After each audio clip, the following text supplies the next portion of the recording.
منزلیں ہیں ہمیں انہیں طے کرنا ہے، جو جس قدر آگے جا سکے۔ یہ میدان مسابقہ ہے۔ تو شب جمعہ کم از کم آدھی رات کے بعد یا سحر سے پہلے اٹھا کریں، کم از کم ہفتے میں ایک رات، تاکہ یہ آپ کی سرنوشت میں مؤثر ہے، بننے والی تقدیر میں یہ چیزیں مؤثر ہیں۔ بہترین تقدیر آپ کے لیے لکھ دی جائے گی اگر آپ شبائے جمعہ کو زندہ رکھا اور احیا کیا، دعاؤں کے حوالے سے اور باقی اعمال کے حوالے سے اور باقی جو اجتماعی معاشرتی تعلقات کے حوالے سے، مثلا صلہ رحمی اور مثلا ملاقات مومن، مثلا اس طرح کے بہت سارے امور اگر انجام دیے جائیں جو کہ مہم ہے روز جمعہ اور شب جمعہ انجام دیے جائیں۔ حضرت رسول خدا صلی اللہ علیہ وسلم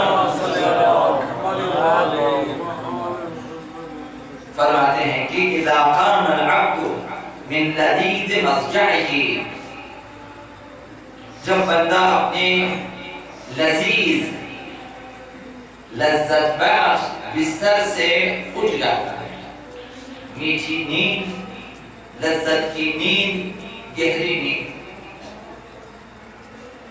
جب بندہ اس نیند سے اٹھ جاتا، اس بستر کو چھوڑ کے اٹھ جاتا ہے، اذا قام العبد من لذیذ مضجعہ، اپنے بستر سے اور اپنے خوابگاہ سے اٹھ جاتا ہے، والنعاس فی عینیہ، جبکہ ابھی تک اس کی آنکھوں میں نیند باقی ہے، آنکھیں ملتے ہوئے اٹھ جاتے، نیند ہے آنکھوں میں، پھر بھی اٹھ جاتا ہے بستر چھوڑ کے۔ کس لیے؟ ہدف یہ ہے، مقصد یہ ہے، ریا نہیں ہے، دکھاوا نہیں ہے، اپنا نام دوسروں کے ذہنوں میں لکھوانے کے لیے نہیں ہے، دفتر الہی میں لکھوانے کے لیے ہے، دفتر آئے زمان میں لکھوانے کے لیے۔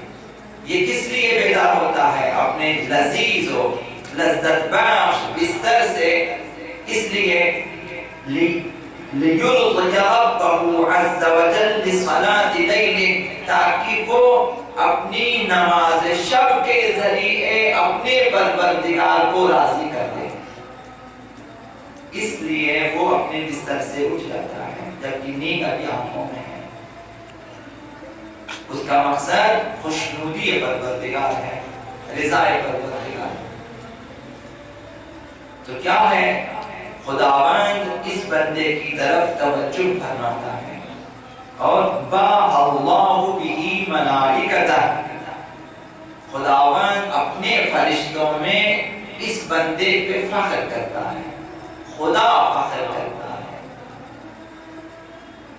فیقول، خداوند فرماتا ہے اپنے فرشتوں سے کہ اما ترون عبدی ھذا، تم میرے اس بندے کو دیکھ رہے ہو،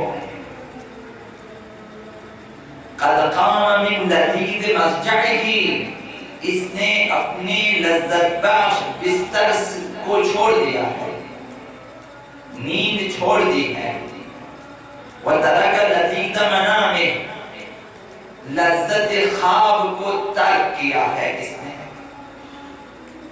میٹھی نیند کو ترک کر دیا ہے۔ کس لیے؟ اذا ما لم افرغه، ایک ایسی عبادت کے لیے جسے میں نے فرض نہیں کیا، اس پہ واجب نہیں کیا میں نے اس پہ، صلاۃ لم افرضها علیہ، ایک ایسی نماز کے لیے اس نے قیام کیا ہے رات کے اس حصے میں جسے میں نے فرض قرار نہیں دیا ہے۔ ایک بندہ ایک ایسی نماز کے لیے کہ جو مہم ترین نماز ہے لیکن خدا نے واجب قرار نہیں دیا، اس کے لیے خداوند یہ فخر کرتا ہے اور پھر فرماتا ہے اشہدوا، تم لوگ گواہ رہیں، انی قد غفرت لہ، میں نے اسے بخش دیا ہے۔ یہ کم ترین ثواب ہے۔ ایک شب جمعہ آدھی رات کے بعد اٹھیں، 11 رکعت نماز شب بجا لائیں، کم ترین نماز بجا لائیں، کم ترین، وہ بھی آپ صرف سورہ حمد پہ اکتفا کریں، دوسرا سورہ نہ پڑھیں، صرف ضروری چیزیں جو نماز کے لیے بجا لائیں۔ تو اس طرح آپ جو ہے 10 سے 15 منٹ میں، زیادہ سے زیادہ 20 منٹ میں آپ 11 رکعت نماز تسلی سے مختصر اگر پڑھیں بجا لا سکتے ہیں۔ تو یہ اعزاز کم ہے کہ خداوند ہم جیسے ناچیز بندے پہ اپنے فرشتوں میں فخر کرے۔ خداوند اس قدر مہربان اور اس قدر نزدیک اور اس قدر رحیم، اس قدر رحمان کہ خداوند آپ ایک تہجد کی نماز کے لیے کھڑے ہو جائیں، خداوند وہاں فخر کرنے لگتا ہے۔ اس سے بڑا اعزاز کہ خداوند فخر کریں آپ پہ، یہ بندہ تہجد کی نماز کے لیے کھڑا ہوا ہے، قیام کیا ہے اس نے۔ اگر ہم اس نماز کو ہاتھ سے جانے دیں، یعنی سرمایہ عظیم زندگی کو ہم نے ہاتھ سے گوا دیا ہے۔ سرمایہ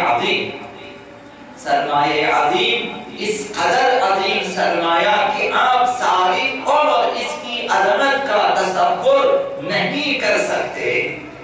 ایک نماز تہجد کا جو خسارہ ہے، ہم نے تو عمریں گزار دی، ہمیں نہیں معلوم تھا کہ تہجد کیا ہے، نمازیں کیا ہے۔ یہ ہماری بدقسمتی سمجھے کہ ایسا ماحول نہیں ملا، ایسی فضا نصیب نہیں ہوئی کہ ہماری اس طرح سے تربیت ہو جاتی۔ اب جب کہ آپ کے پاس فرصت ہے، اب جب کہ آپ کو معلوم ہے، تو اس نیند کو جس کی ارزش نہیں ہے،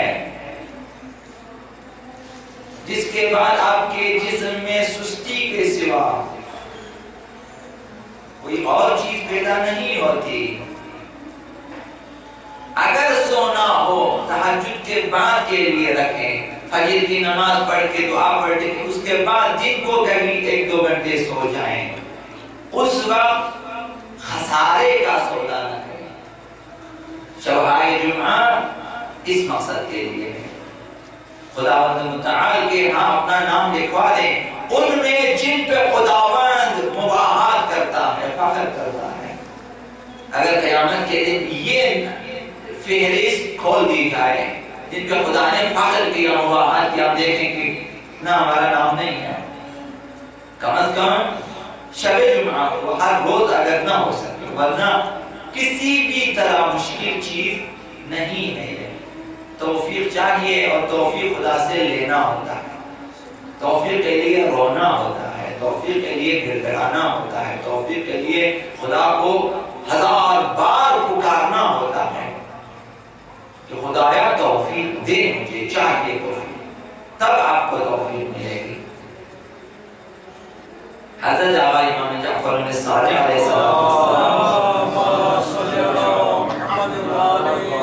انہوں نے نصیحت کی ہے، ہمیں نصیحت کی ہے۔ نصیحت کیا کی ہے؟ لا تعطوا العین حظها من النوم، اپنی آنکھوں کو زیادہ نیند کا حصہ نہ دیں، اسے زیادہ نہ سونے دیں اپنی آنکھوں کو، فإنها اقل شیء شکرا، اعضاء میں کم ترین شکر آنکھوں کی طرف سے ہے۔ یہ آنکھیں ایسی ہیں، اسے سونے نہ دیں، زیادہ سونے نہ دیں۔ آنکھیں کتنی بڑی نعمت اور کم ترین شکر بجا لانے والی چیز ہے، انہیں فرمایا کہ زیادہ اسے سونے نہ دیں۔ نصیحت کی، اس نصیحت پہ عمل کریں۔ 6 گھنٹے 24 گھنٹے میں بہت ہیں سونے کے لیے، جوانوں کے لیے۔ جو لوگ ابھی تک بالغ نہیں ہوئے ان کے لیے 8 گھنٹے کافی ہیں۔ جو لوگ بالغ ہو چکے ہیں 16 سے 20 سال کے در، اب اس کے بعد کے لیے 6 گھنٹہ بہت ہیں، ساری عمر کے لیے، اس سے زیادہ ضرورت ہی نہیں ہے۔ آپ آپ کی جسمانی صحت کے لیے کافی ہے. اب اس کے بعد آپ کو باقی امور میں جو ہے اپنا وقت گزارنا چاہیے. تو شب جمعہ روز جمعہ مہم ترین ایام ہیں، مہم ترین ساعتیں ہیں، مہم ترین راتیں شب جمعہ. حضرت آقا رسول خدا صلی اللہ علیہ وسلم انہوں نے فرمایا کہ یوم الجمعہ یوم خلق اللہ فی آدم. بحار الانوار کی یہ حدیث ہے کہ روز جمعہ وہ دن ہے جس میں خدا نے آدم کو خلق فرمایا. یوم الجمعہ یوم اسجد اللہ ملائکتہ لآدم. روز جمعہ ہی خدا نے فرشتوں کو حکم دیا کہ آدم کے سامنے سجدہ کریں. جس دن ابراہیم حاضر ہوئے کہ اپنے اسماعیل کو قربان کریں خدا کے لیے، جمعے کا دن تھا. جس دن یعقوب نبی کی دعا مستجاب ہوئی، جمعہ کا دن تھا. پیغمبر اسلام جمعے کے دن پیدا ہوئے، امیر المؤمنین جمعہ کے دن پیدا ہوئے، عید الفطر جمعہ کے دن واقع ہوئی. حضرت زہرا مرضیہ سلام اللہ علیہا جمعہ کے دن دنیا میں آئی، اور زہرا مرضیہ کی شادی امیر المؤمنین کے ساتھ جمعہ کے دن ہوئی. اور آبا امام حسن مجتبی علیہ السلام جمعہ کے دن پیدا ہوئے. آبا امام حسین جمعہ کے دن، آبا امام سجاد جمعہ کے دن پیدا ہوئے. آبا امام باقر علیہ السلام، آبا امام رضا علیہ السلام جمعے کے دن پیدا ہوئے. شب جمعہ کو آبا امام جواد پیدا ہوئے، اور اسی طرح جمعہ کے دن 11ویں امام پیدا ہوئے. ہمارے بہت سے ائمہ جو ہیں جمعے کے دن پیدا ہوئے. جمعے کی فضیلت ہے اس وجہ سے. اسی طرح